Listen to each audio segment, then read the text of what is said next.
Bonjour, nous sommes le dimanche 19 juillet 2020 et je vais appeler mon billet aujourd'hui le spectacle navrant des États-Unis. Alors, ne dites pas les États-Unis c'est loin, c'est pas nous, non, non. Euh, Depuis 5 ans, depuis 5 ans, je vous procure une indigestion de billets et de vidéos sur les États-Unis en disant casse-cou, attention. En faisant ça, je ne fais pas autre chose de ce que je faisais sans blog auparavant, à l'époque où je parlais autour de moi de la crise des subprimes. J'avais senti quelque chose qui était en train de venir. J'ai fait une vidéo l'autre jour que j'ai appelée le canari dans la mine de charbon.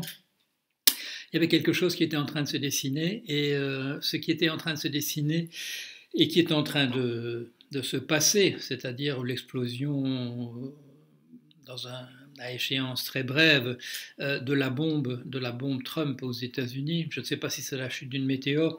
J'ai plutôt l'impression maintenant que c'est de l'ordre de la bombe atomique. Je l'avais vu venir il y a 5 ans.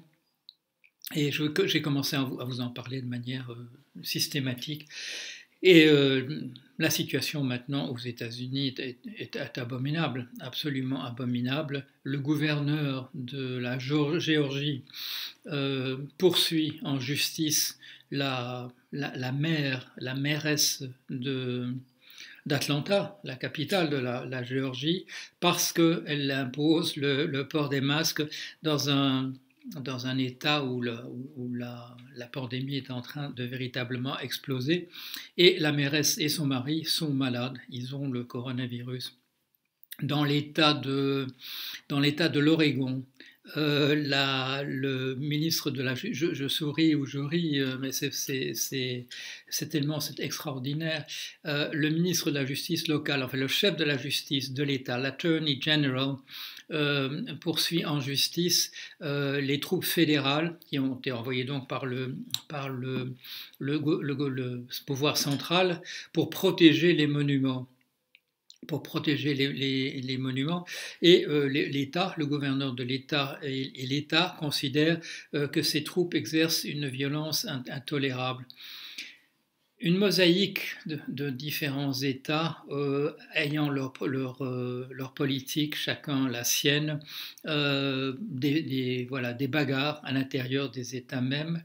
Le président qui, comme il n'aime pas le traitement qui est fait des données, qui enlève au service qui s'occupe des données, ça date de vendredi, retire au service qui s'occupe des données sur le coronavirus, en retire la responsabilité et l'envoie au ministère de la Santé. Pour une raison évidente, pour essayer bien entendu de maquiller, de faire disparaître les chiffres sur le coronavirus. La commission qui devait déterminer la politique qui sera adoptée dans l'enseignement à la rentrée est paralysée. Elle devait déposer un rapport la semaine dernière. On nous dit maintenant que ce rapport sera déposé avant la fin du mois. Les partisans de Trump tenant ce discours qu'il faut absolument relancer l'économie, ne s'apercevant pas ou n'étant pas au courant du fait qu'il faut des gens pour travailler et que si ces gens sont malades, ils ne pourront pas le faire.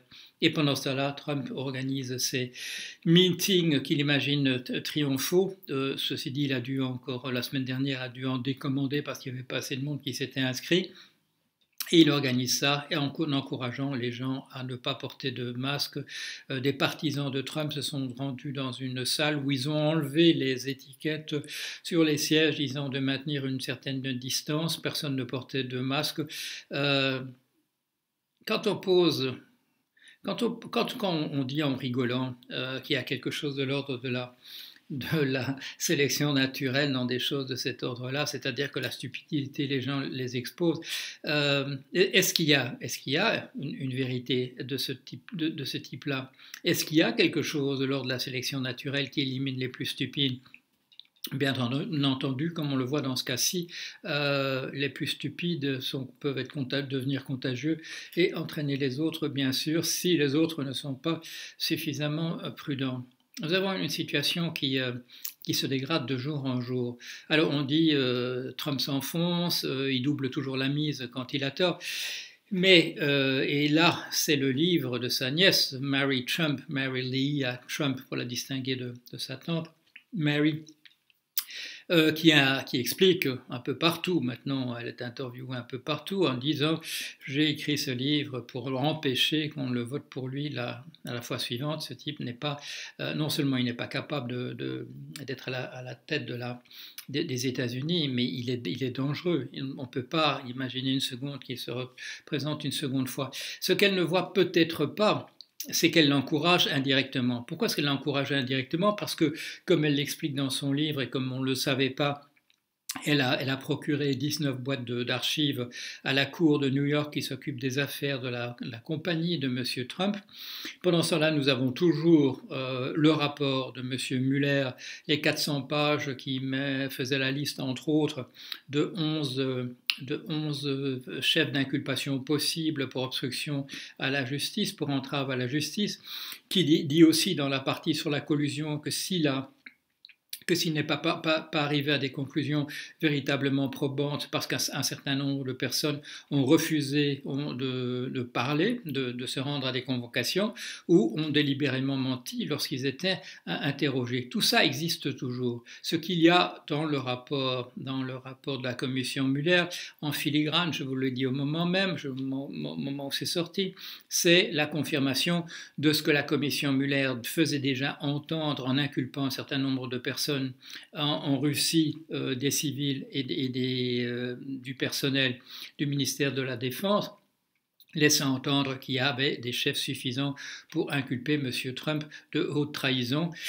L'accumulation de dossiers d'ordre économique et autres ne peut aussi que le convaincre qu'il est en difficulté, qu'il peut être arrêté. Si on considère, pour des raisons de sûreté de l'État, qu'on ne peut pas l'arrêter pour haute trahison tant qu'il est président, et qu'on ne peut pas le faire non plus pour ses affaires douteuses, pour les arrangements véreux qu'on aperçoit dans la manière dont l'entreprise familiale était gérée, ce monsieur se convaincra de plus en plus qu'il faut qu'il redevienne président pour échapper aux poursuites, parce que ce sont des centaines d'années de condamnations possibles qui sont en train de s'accumuler, sans compter une infamie comme une accusation de haute trahison. Voilà, j'ai appelé ça le spectacle navrant des États-Unis. Ce pays est au bord de la catastrophe. Il faut se réjouir qu'il n'y a pas encore eu d'affrontement, je dirais, meurtrier, mais dans le climat qui est en train de s'installer, c'est une question peut-être de jours, peut-être d'heures même.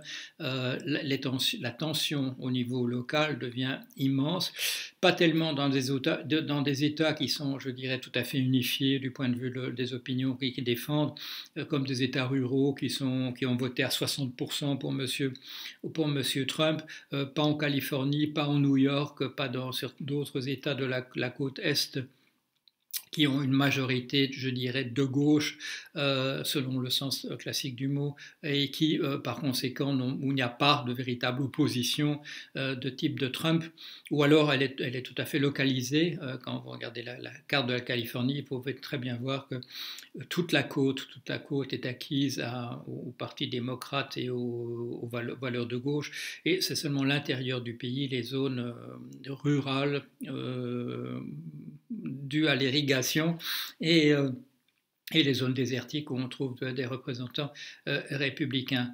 Le pays est en ce moment une poudrière. J'espère qu'il parviendra à continuer à pouvoir progresser dans le champ de mines sans que cela explose véritablement. Mais comme je vous le dis, j'ai l'impression que les semaines sont comptées, les jours sont comptés, voire même les heures sont comptées.